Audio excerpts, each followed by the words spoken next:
एक दिन मैं सड़क से जा रहा था। रास्ते में एक जगह बोर्ड लगा था, ईश्वरीय किराने की दुकान। मेरी जिज्ञासा बढ़ गई। क्यों ना इस दुकान पर जाकर देखूं इसमें बिकता क्या है। जैसे ही ये ख्याल आया, दरवाजा अपने आप खुल गया। मैंने खुद को दुकान के अंदर पाया। जरा सी जिज्ञासा रखते हैं, द्वार अपने आप खुल जाते हैं, खोलने नहीं पड़ते। मैंने दुकान के अंदर देखा, जगह जगह देवदूत खड़े थे। एक देवदूत ने मुझे टोकरी देते हुए कहा, मेरे बच्चे ध्यान से खरीदारी करो। वहां वो सब कुछ था जो एक इंसान को चाहिए होता है।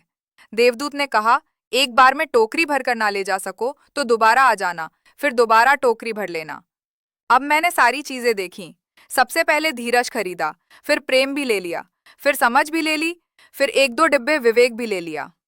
आगे जाकर विश्वास के दो तीन डिब्बे उठा लिए। मेरी टोकरी भरती गई। आगे गया पवित्रता मिली। सोचा इसको कैसे छोड़ सकता हूँ। फिर शक्ति का बोर्ड आया, शक्ति भी ले ली। हिम्मत भी ले ली। सोचा हिम्मत के बिना तो जीवन में काम ही नहीं चलता। आगे सहनशीलता ली, फिर मुक्ति का डिब्बा भी ले लिया।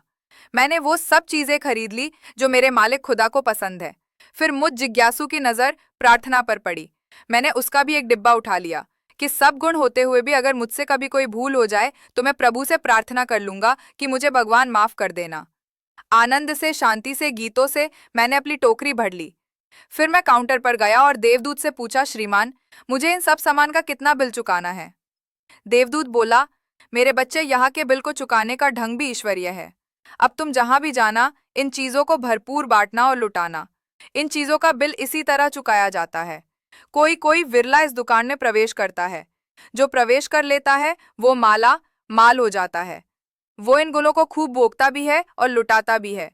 प्रभु की ये दुकान सद्गुरु के सत्संग की दुकान है। सद्गुरु की शरण में आकर उसके वचनों से प्रीत करते हैं तो सब गुणों के खजाने हमको मिल जाते हैं। फिर कभी खाली हो भी जाए तो फिर से सत्संग में आकर टोकरी भर लेना।